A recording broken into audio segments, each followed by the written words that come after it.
J.K. Rowling, Roman Polanski ou encore Autant en emporte le vent, trois exemples parmi tant d'autres d'œuvres ou de personnes qui ont été visées par un mouvement qui nous vient des États-Unis, la cancel culture. La cancel culture s'appuie sur le mouvement américain woke ou encore le wokisme, c'est-à-dire s'éveiller face à l'injustice. Un principe qui se répand en 2013 avec le mouvement Black Lives Matter pour dénoncer les actes de ségrégation raciale et de discrimination contre les Noirs américains. La pensée woke s'est ensuite popularisée sur les réseaux sociaux. Être woke, c'est avoir conscience des injustices et des inégalités. Sexisme, racisme, grossophobie, environnement, etc.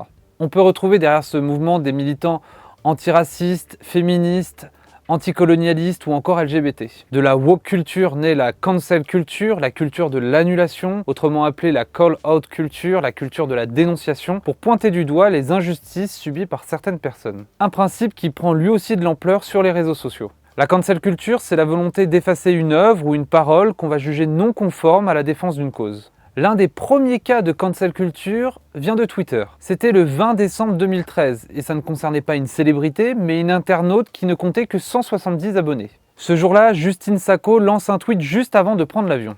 Départ pour l'Afrique, espère ne pas choper le sida, je déconne, je suis blanche. Résultat, elle enflamme Twitter, devient le sujet tendance numéro 1, se fait licencier par son patron, renier par sa famille et doit même faire face au boycott des employés de l'hôtel où elle devait séjourner. Mais on peut cancel une œuvre ou être cancel soi-même pour diverses raisons.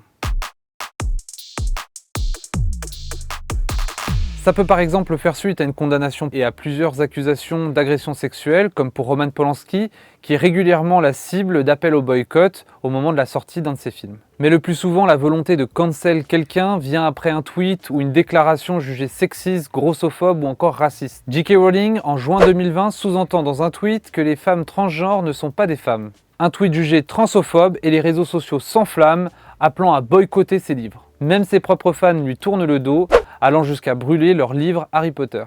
Enfin, la cancel culture peut aussi s'attaquer à des œuvres cinématographiques, littéraires ou encore artistiques. On se souvient par exemple de la polémique autour du film de Victor Fleming Autant en emporte le vent, retiré provisoirement du catalogue de la plateforme en ligne HBO Max, car des historiens avaient qualifié le film de révisionniste et porteur de préjugés racistes. Plus récemment encore, le tunnel Léopold II, rebaptisé tunnel Annie Cordy, objectif, faire oublier le passé colonial de l'ancien roi belge.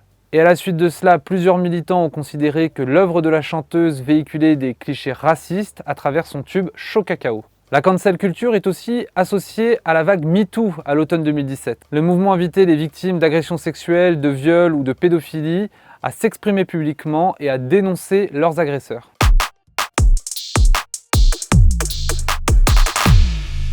Mais la cancel culture est aussi critiquée. En juillet 2020, 150 écrivains et intellectuels de J.K. Rowling à Margaret Atwood publient une tribune dans le Harper Magazine pour dénoncer, je cite, « l'intolérance à l'égard des opinions divergentes, un goût pour l'humiliation publique et l'ostracisme ». Plus largement, les réseaux sociaux ont permis de donner la parole sans filtre à une catégorie de personnes qui n'avaient pas la notoriété et le pouvoir pour lancer de grands boycotts ou de signer des tribunes chocs.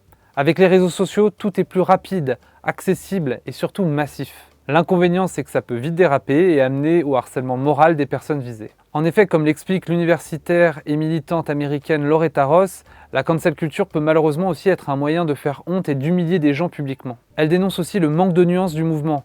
Contre la call-out culture, Loretta Ross propose la call-in culture, c'est-à-dire interpeller et dénoncer mais de façon bienveillante. S'ouvrir au dialogue, proposer à son interlocuteur de faire une pause, repenser ses propos et l'amener vers une discussion constructive.